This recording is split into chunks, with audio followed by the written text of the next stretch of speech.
The Minnesota Vikings are more than just a football team. They are a legacy we carry in our hearts through every winter. But right now, a shadow of uncertainty is hanging over US Bank Stadium that could change everything we know about our purple and gold. Rumors are swirling that the longtime leadership of this franchise might be looking for a way out. It's a move that would shake the very foundation of our community and leave every diehard fan wondering if our future is actually secure for the long haul. Zygi Wilf has been the face of ownership for over 2 decades, but recent whispers suggest he and Mark Wilf might be preparing to sell the team for a staggering $9 billion. This speculation started because our spending on players dropped from $350 million down to just $226 million. When people see that much money being pulled back, they naturally assume a fire sale is happening. However, the reality inside the building tells a much more complicated story about where we are heading as a franchise. We have to talk about J.J. McCarthy because his development is at the center of this financial shift. Last year, the front office went all in to win a Super Bowl, but the offensive collapse and the struggles of the young quarterback meant the team had to hit the reset button. It wasn't just about saving money, it was about acknowledging that the aggressive push didn't work. By moving on from expensive veterans like Jonathan Allen and Javon Hargrave, the team cleared space to get younger and faster. We also saw big moves like picking up Jordan Addison's 5th-year option, which will cost $18 million soon. That doesn't look like an owner who is trying to stop spending entirely. Instead, it looks like a calculated gamble on the next generation of talent. We also have the situation with Kyler Murray, who is currently on a very cheap deal, but will eventually need a massive extension if he continues to perform. The Wilfs have spent 21 years trying to bring a trophy to Minnesota, and they have invested heavily in the infrastructure, including the push to host the 2028 NFL Draft. While reporter Charlie Walters is connecting dots on the payroll cuts, there is no hard evidence that a sale is actually on the horizon. The organization is simply trying to balance the books after a period of extreme spending that didn't result in a championship. As fans, we need to distinguish between a strategic retreat and a total exit strategy from the family that has run the show since 2005. This is the new reality. The shift in strategy we are seeing right now is one of the most dramatic pivots in recent team history. He has watched this roster transform from a high-priced veteran group into a younger, more athletic unit. This wasn't done because the owners are broke or looking to leave town. It was done because the old way of doing things reached a dead end. When you spend $350 million and don't make a deep playoff run, you have to change your approach. The decision to let go of established stars was painful for the locker room, but it allowed the team to draft prospects like Caleb Banks and Dominique Orange. These moves make the team cheaper in the short term, but they also provide a foundation of speed that we simply didn't have before. He understands that the salary cap is a puzzle that requires constant adjustment. By trading away Jonathan Greenard instead of giving him a massive new contract, the front office showed they are prioritizing future flexibility over current names. They believe a rookie like Dallas Turner can fill that void for a fraction of the price. This kind of roster management is exactly what successful teams do to stay competitive over a long period. It is about timing the market and ensuring that when the right window opens, there is enough money to strike. The owners are still very much involved in the day-to-day operations and the long-term planning for the stadium and the surrounding area. Hosting a major event like the NFL Draft requires a massive commitment from the people at the top. You don't put that much effort into a city if you are planning to hand over the keys to someone else next month. We have seen other owners in the Twin Cities try to slash payroll before a sale, but this situation feels different because the investment in young stars is still happening.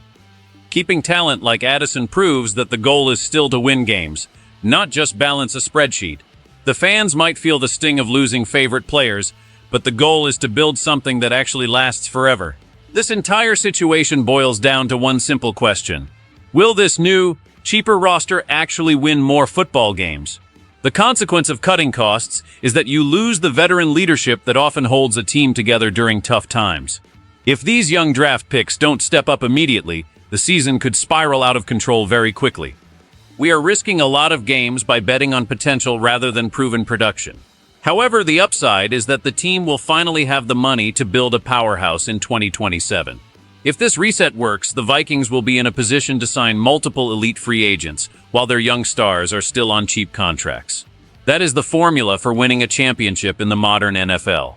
But if it fails, the owners will be left with a roster that has no identity and a fan base that is losing patience. The pressure is on the coaching staff to develop this talent at an accelerated pace. We can't afford to have another year of offensive collapse like we saw previously. The impact on the field will be visible from the very first snap. We will see a defense that flies around more, but they might make more mistakes because they lack experience. The owners are banking on the idea that youth and hunger will outweigh the steady hand of older players. For the fans, this means a roller coaster of a season is coming. There will be moments of brilliance from the new guys and moments where we miss the veterans dearly. The risk of failure is real, and it could lead to more rumors about the team's future if the wins don't start piling up. But we have to remember that staying the course with an expensive, aging roster was guaranteed to lead nowhere. This move gives us a chance to actually compete for a title in a couple of years. It is a calculated risk that every successful organization has to take eventually. The stakes have never been higher for the purple and gold as they navigate this transition period where every single play counts toward our ultimate survival. Let's look at how this could play out over the next few months, because the tension in the air is thick. In the best-case scenario, the young players like Dallas Turner and Jordan Addison become the new foundation of a winning culture. The offense finds a rhythm under the new leadership, and the defense becomes a top 10 unit because of its renewed energy. In this world, the talk of selling the team vanishes instantly. The owners look like geniuses for clearing the books and rebuilding on the fly. We would head into the 2027 season with more cap space than almost anyone else and a roster ready to dominate the division. It would be a total rebirth for the franchise we love. But then there is the dark side of this path. In the worst-case scenario, the lack of veteran presence leads to a complete breakdown in the locker room. The young players struggle to adjust to the speed of the professional game, and the losses start to mount. If the team finishes near the bottom of the league again, those rumors about the owners selling will become a deafening roar. People will say the family has given up on the dream of a championship and is just looking for a payday. It would be a heartbreaking end to a 21-year journey of trying to bring a ring to Minnesota. The tension between these two outcomes is what will define this season for every fan. Every pass, every tackle, and every decision by the front office will be magnified. We are standing at a crossroads where the path leads either to glory or to a complete identity crisis for the entire organization. The fans are used to heartbreak, but this feels like a different kind of uncertainty. It is not just about a missed field goal. It is about the very future of who owns our team and where they are going. We have to hope that the plan to get younger and faster is the right one. The alternative is a long, painful period of rebuilding that none of us want to endure. The next few months will tell us everything about our team. We have reached a critical point in the history of the Minnesota Vikings. The rumors about Ziggy and Mark Wilf selling the franchise are scary, but the logic behind the payroll cuts suggests a team that is simply reloading for a major push in the near future. They have spent over 2 decades trying to bring us a Super Bowl, and they aren't the type to walk away when the job isn't finished. However, the risk of this youth movement is undeniable. We are betting everything on unproven talent and a massive amount of cap space in the coming years. It is a bold strategy that will either make us champions or leave us in the basement of the NFC North. Now, I want to hear from the real fans. Be honest with me right now. Do you believe the owners are truly committed to winning here, or do you think these cost-cutting moves are the first sign of an exit? Let me know your thoughts in the comments below, and if you want to stay updated on every major move the Vikings make sure to like this video and subscribe to the channel. Hit that notification bell today.